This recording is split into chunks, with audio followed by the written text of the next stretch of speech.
you know. And then when he hit it the second time, he had to know, this is over. This is over. There was just kind of a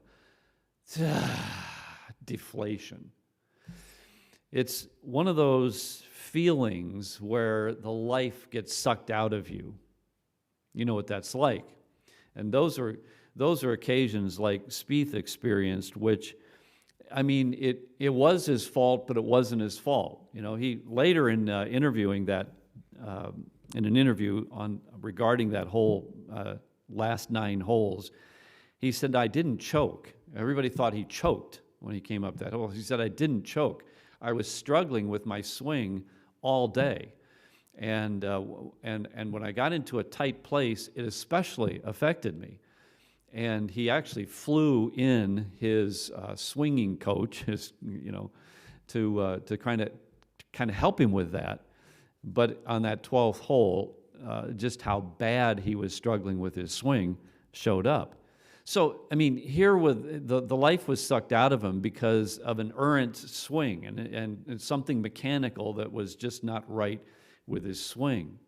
Now think about how life can get sucked out of you when you make decisions that are just plain dumb and you suffer the consequences for it. Well, that's what Proverbs 6 is all about. We're going to look at verses 1 to 19, and we're going to look at 3 decisions that can suck the life out of you. 3 out of 4. There are 4 decisions referred to in this passage. One of them we're going to kind of gloss over, not because it's not important, but because chapter 5, we dealt quite a bit with one of the decisions, and that is the decision to yield to the allure of the off-limits woman. Chapter 5 dealt with that, and we talked about that quite a bit last week, I think it was, and it comes up again, but in some more specific applications. So in verses 20 through the end of the chapter, the writer of Proverbs, Solomon, he warns against committing adultery. So a specific form of yielding to the woman that's not legitimate for you, the off-limits woman. And then in chapter 7, in verses 6 through the end of the chapter, he specifies, beware that you don't yield to the alluring appeals of a prostitute, of a harlot. And so just to notice his warnings here in chapter 6, verses 26 and following, he contrasts yielding to a harlot or a prostitute with an adulteress. He says, by means of a harlot, a man is reduced to a crust of bread, and an adulteress will prey upon his precious life. Can a man take fire in his bosom and his clothes not be burned? Can one walk on hot coals and his feet not be seared? So is he who goes into his neighbor's wife. Whoever touches her shall not be innocent. It will suck the life out of you. And then in chapter 7, verses 25 through 7, wrapping up this subject of dealing with the prostitute, he says, do not let your heart turn aside to her ways. Do not stray into her paths, for she has cast down many wounded, and all who were slain by her were strong men. Her house is the way to hell, descending to the chambers of death. So the prostitute yielding to her enticements will suck the life out of you as well. But back in chapter 6, in verses 1 to 19, Solomon issues 3 areas of warning that are in a completely different venue than that of the off-limits woman. And we want to look at these 3 areas of warning this morning. The first one is in verses 1 to 5. Let's read those verses, and then we'll come back and talk about them. He says, my son, if you become surety for your friend, if you have shaken hands in pledge for a stranger, you are snared by the words of your mouth. You are taken by the words of your mouth. So do this, my son, and deliver yourself, for you have come into the hand of your friend. Go and humble yourself. Plead with your friend. Give no sleep to your eyes, nor slumber to your eyelids. Deliver yourself like a gazelle from the hand of the hunter, and like a bird from the hand of the fowler. So Solomon challenges his son and therefore warns us who are reading this inspired counsel to beware lest you commit yourself to another person's debt responsibility. We would call it co-signing for a loan or something of that nature. Committing yourself to another person's debt responsibility. And notice that the commitment to that responsibility is entered into consciously in verse 1. You have become surety for your friend. You have shaken hands in pledge. And the person or the person with whom you enter into this arrangement is irrelevant, whether it's a friend or a stranger. He counsels you, don't do it. Don't do it. Why? Because it's a form of bondage. He describes it in verse 2 as being snared and being taken. Being snared and being taken. Here's where the life-sucking comes into play. When you become ensnared, when you are taken captive, that is the life-sucking thing. You don't appreciate, you can't live joyfully if you sense that your hands are that is ensnared by the fowler who has laid a trap for him, for the bird.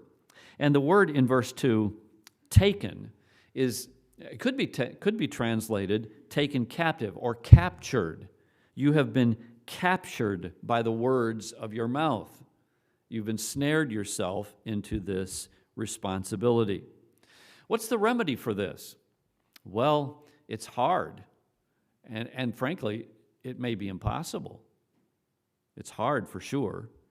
Because he says in verse 3, you have come into the hand of your friend. So he says, go to your friend to deliver yourself, humble yourself, plead with your friend. Don't get any sleep. In other words, don't waste any time. Go and do this. Well, the problem is that you go to your friend and your friend says, well, I can't let you out of this. I can't. Because, well, you think about it in terms of the current process of all of this. Your friend has gone and applied for a loan, and the lending company says, you don't have a credit rating that justifies us lending you this money. Do you have somebody that can co-sign for you?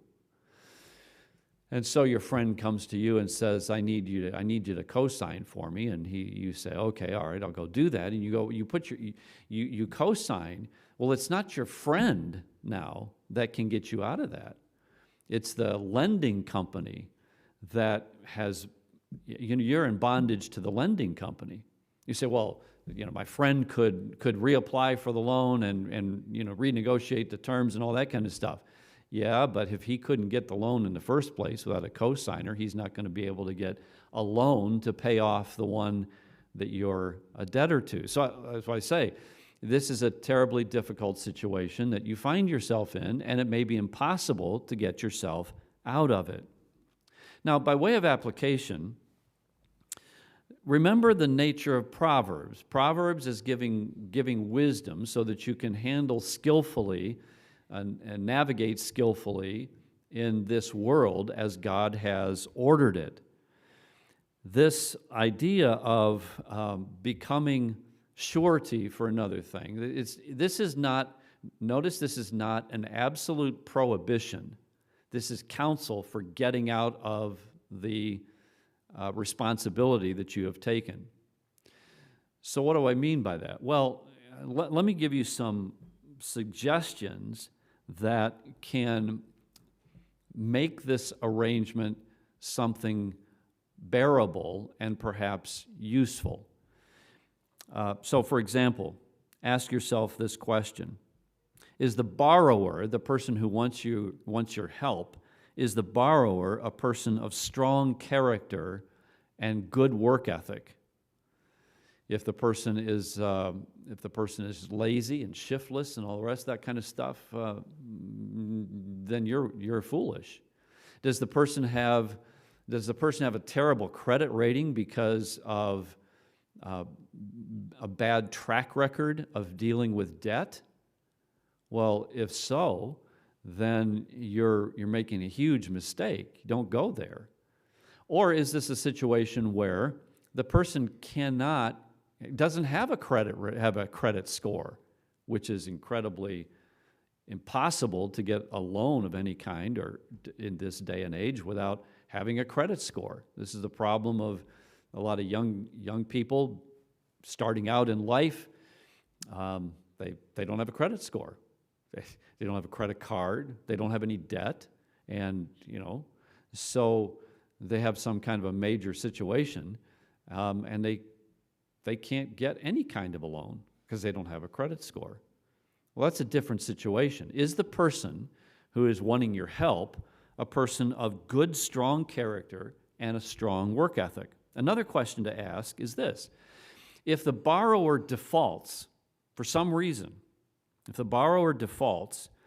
can you cover the cost without any undue hardship on you or your family? If the borrower defaults and you have to pick up the tab, and it's going to cost you, and your whole family is going to have to sacrifice to cover that debt, then it's foolish to enter into that relationship and responsibility. A third question to ask is this: are you willing and ready to co-sign because you can afford the loss and because you love the person and you desire to help? All those things come into this first condition. Are you willing to and ready to co-sign because you love the person, you desire to help the person, and you can, without any problem, afford the loss if they for some reason default? Or are you willing and ready to sign because you're afraid of saying no? You know what I'm getting at? Your child comes to you and says, I want to buy a car. Will you co-sign for me? And you have a historic problem of telling your child no. Then you're going to have a problem telling your child no. And you can obligate yourself simply because you don't like telling your child no. Well, that's a foolish reason to sign your name and your responsibility to such a thing. A fourth question: are you and your spouse in complete agreement with co-signing? And that, I think, is critical. And it can go on either way. It can go either way. The mom has been approached by the child, who knows he can always get mom's sympathy, and mom wants to do this to help out her little darling. And the dad, who's a whole lot more, and I know I'm being stereotypical here. Believe me, I get that. The dad, who can be a whole lot more analytical about the thing and is not emotionally tugged at by this. And this is assuming it's a son. If it's a daughter, it's the other way around, right? Anyway, you get the point. You get the point. Are you in agreement and complete agreement with one another? And then the last question is, do you agree with the borrower that the loan is necessary? That it's really something that they need, it is for a good and legitimate purpose? Now, if you go through that list of questions, almost always you're going to come to the conclusion, I shouldn't enter into this responsibility. I really shouldn't. So that's going to be the general rule. And of course, there's also the whole area of, you shouldn't get indebted in any way whatsoever, blah, blah, blah, blah, blah. I'm not going to go down that road. That's another thing altogether. Beware. Here's the point here in the first 5 verses. Beware of committing yourself to another person's debt responsibility. Almost always you should say no. Secondly, in verses 6 through 11, beware lest you commit yourself to living a life of ease. Living a life of ease. Let's look at verse 6 to 11. He says, "Go to the ant, you sluggard, consider her ways and be wise, which, having no captain, overseer, or ruler, provides her supplies in the summer and gathers her food in the harvest. How long will you slumber, O sluggard? When will you rise from your sleep? A little slumber, a little folding of the hands to sleep. So shall your poverty come on you like a prowler, and your need like an armed man." All right, what's he talking about here? Well, the root problem that is addressed in this section is pointed out in verse 9. He's looking at a person whom he describes as a sluggard. So the root problem is laziness. The person is just plain lazy. He does nothing. Sleeps. Sleeps. Rise from your sleep. And he's using a very picturesque thing. He's using some exaggerated, hyperbole, figurative language as if the person does nothing ever but sleep. Now, you may know some people who are really, really lazy, but they don't sleep 24 hours a day, 7 days a week, 365 days a year, But it's like sleep is just a good way of describing how they're walking through life, very lethargic, complacent, indifferent. They shuffle through life. They slouch. They're always bored. Always bored. There were a few times when, grandson number one would say, "I'm bored. I'm bored." And I would try to teach him a little bit and give some counsel, some instruction a little bit, and tell him, "Listen, buddy, boredom is a reflection of a lazy mind, is a reflection of a lazy person. There's always something to occupy your thinking. There's always something to occupy you that you don't have to be, you cannot say, you must not say, 'I'm bored,' although we all do," right? But if this is the way the person just lives day after day, I'm bored, they're lethargic. The problem is not boredom. The problem is laziness. And this is the root problem of the sluggard in verse 9. He not only does nothing, but the lazy person's problem is he prefers to do nothing. He prefers to do nothing. If I have a choice between cleaning up the yard or lounging on the lounge chair, I'll lounge on the lounge chair and then let the yard stay a mess until winter. Well, what's the eventual end of one who's committed to a life of ease? In verses 10 and 11, a little sleep, a little slumber, a little folding the hands to sleep, so shall your poverty come on you like a prowler. Here's the life-sucking aspect of the sluggard. Your poverty will come on you like a prowler, your need like an armed man. Poverty. Poverty is the dissipation of all of your resources. Right now in California, there is an incredibly horrific problem with homelessness.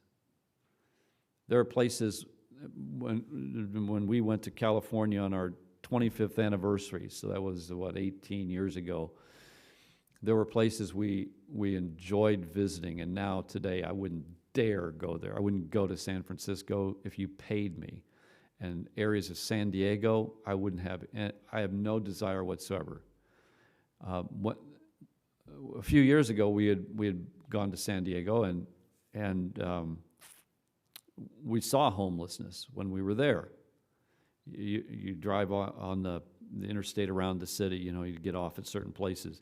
You get off the main highway, interstate system, on the off-ramp, the exit ramp, And in the space, that green space between the exit ramp and the highway, there were just dozens of tents or makeshift shelters of some kind or another. And that was 6 or 7 years ago. The problem has increased exponentially since that time. Why do I mention that? Well, certainly a lot of the problem with homelessness is, mental illness, and certainly sin can be behind an awful lot of that, because getting into drugs and getting addicted to drugs, which causes people to go loony, and then they can't do anything. They can't hold a job. They can't. So what do? They've lost everything. But a lot of people in that condition have basically chosen to live like that. And I'm not broad brushing, because I don't believe it is true of every one of them. But a lot of the people who are in that position, that's the life they've chosen. We saw that a couple of years ago with the mess in Seattle, with the little city that the protesters and all that set up.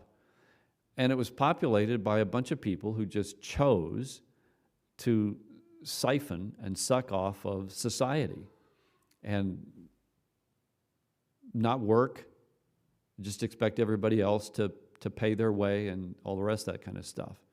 Their poverty has come upon them. They have no resources, none whatsoever.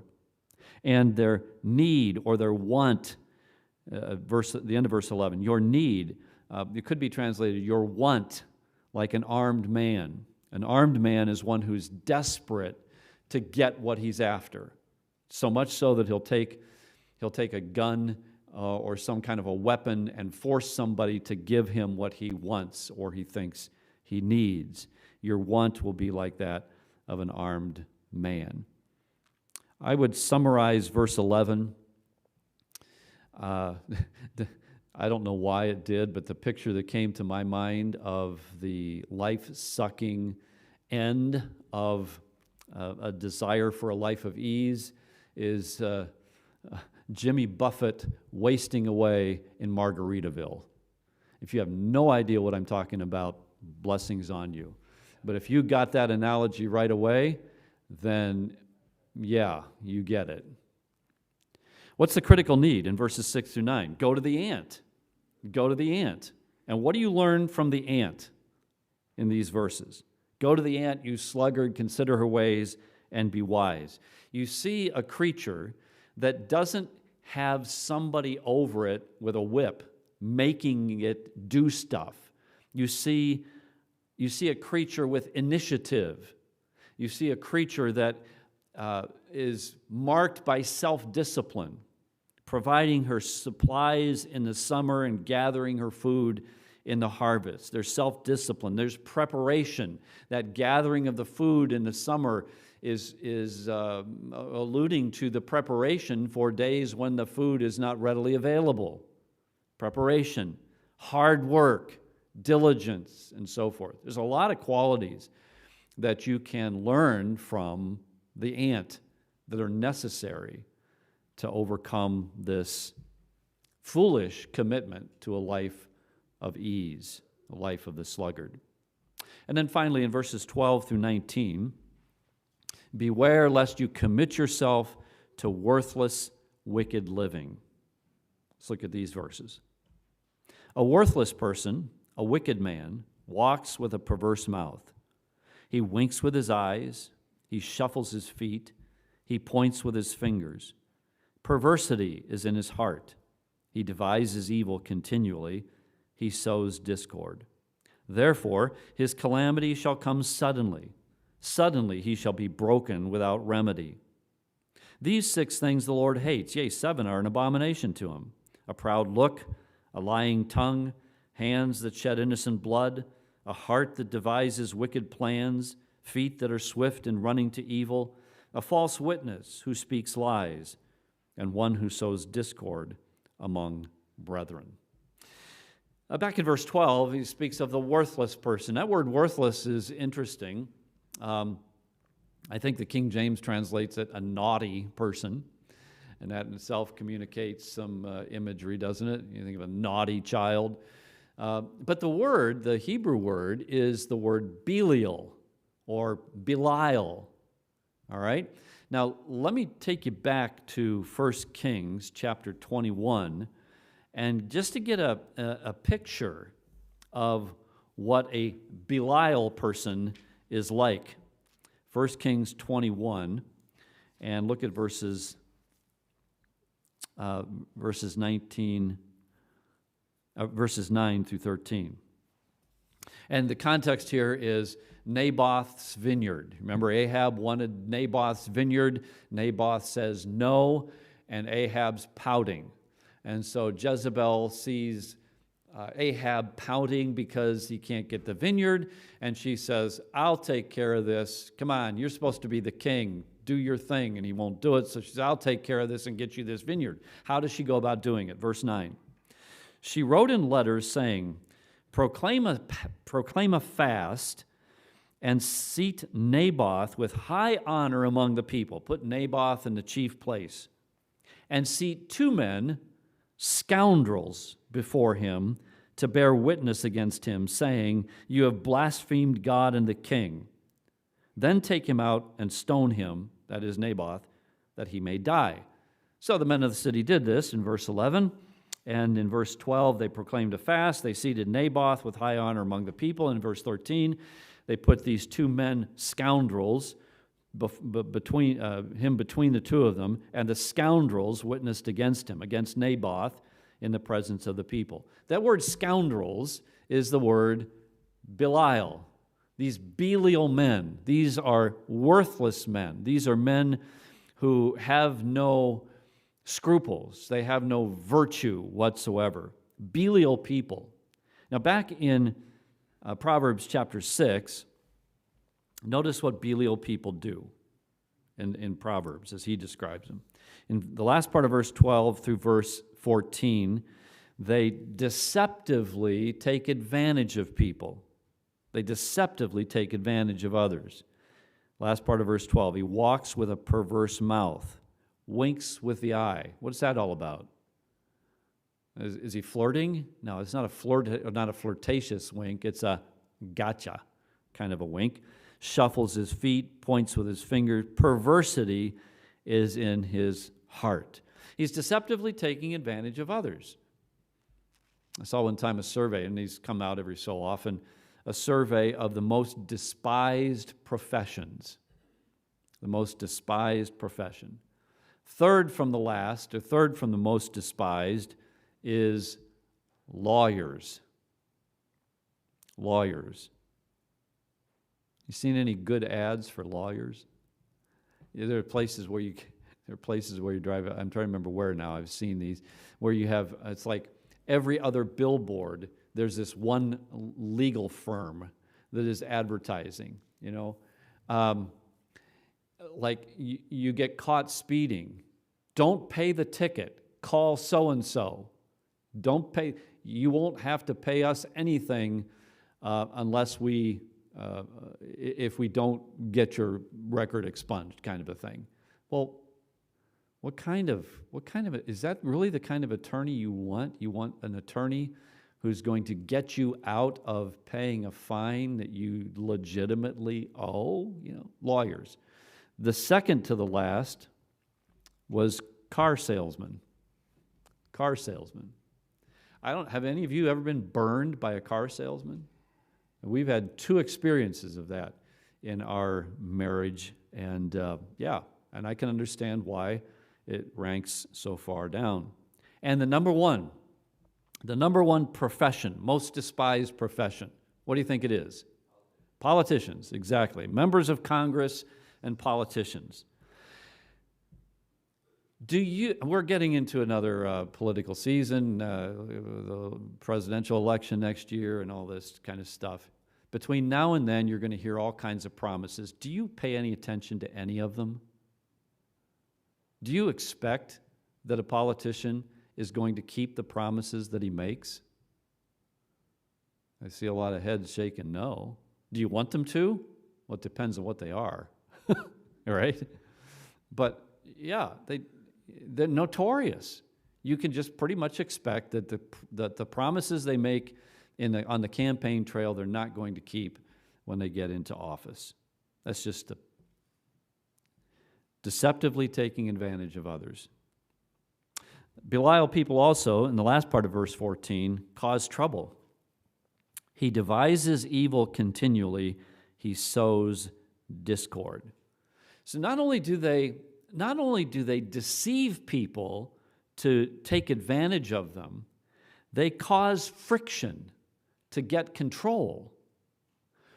Why do you think we're seeing so much conflict and disunity in our country right now? Do you think it's all just, kind of organically happened? I don't think so. I think a lot of it has been fomented by certain kinds of Belial people who want to get control of things. And there's all kinds of theories about how that's working out and playing out. Think about a couple of years ago with all the riots, the BLM activists and all that kind of stuff. Why were they burning down police headquarters, and why were they torching city blocks? What was this all about? Were they really concerned about what they stated their concern was? Or was there more interest in getting control? They cause trouble. And then thirdly, Belial people practice what the Lord hates. They practice what the Lord hates. Get the connection between verses 16 through 19 and verses 12 through 15. All right? In verses 12 and 13, notice that the Belial person uses his eyes, his tongue, his hands, and feet for evil. He walks with a perverse mouth. He winks with his eyes, shuffles his feet, points his fingers. Okay? Now look down at verses 17 and 18. What are some of the things the Lord hates? A proud look, a lying tongue, hands that shed innocent blood, a heart that devises wicked plans. And in verse 19, a false witness who speaks lies, one who sows discord among the brethren. Verse 14, the Belial person sows discord, practicing what the Lord hates. In the first part of verse 14, it says, perversity is in his heart. And one of the things the Lord hates, brought out in verse 18, is a heart that devises wicked plans. And then in the last part of verse 14, again, he devises evil continually. He sows discord. And one of the things the Lord hates is those who sow discord among brethren. So you can mark this down. The person who is actively engaging in trying to divide people is a person who is a Belial person.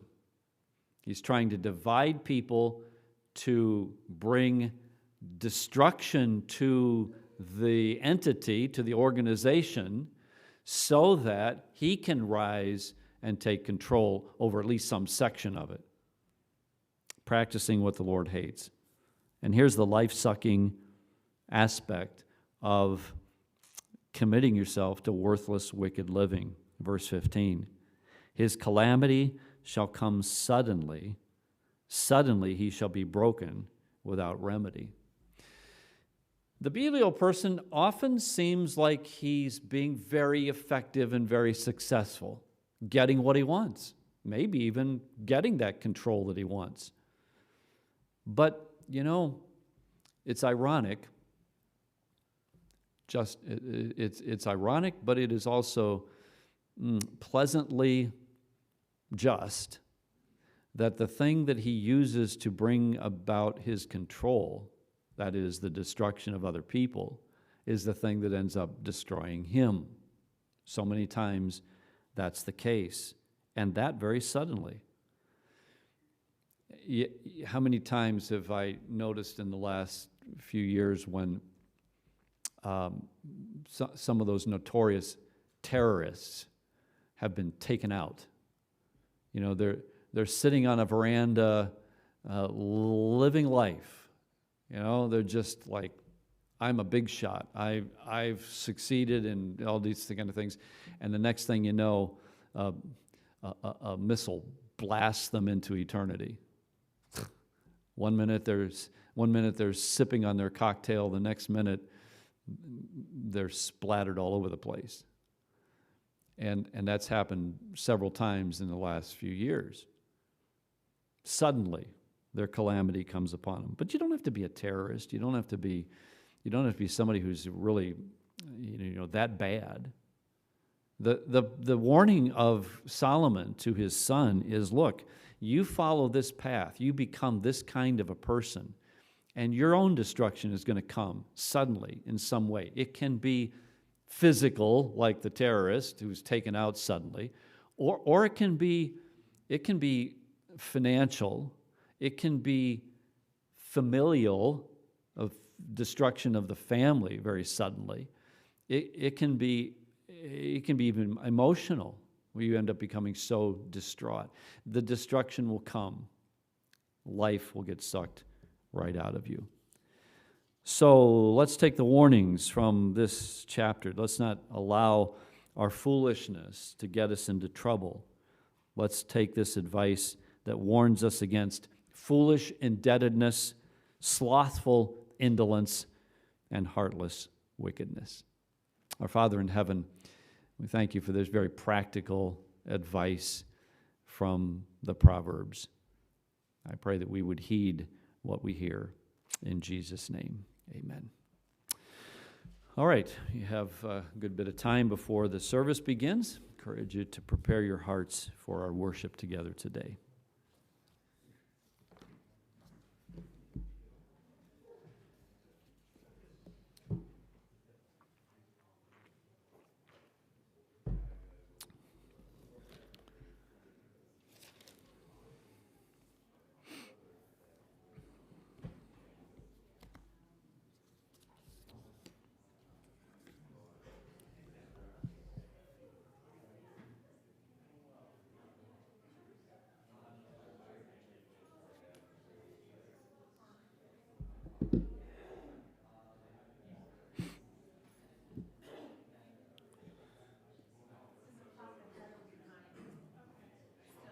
It's right on?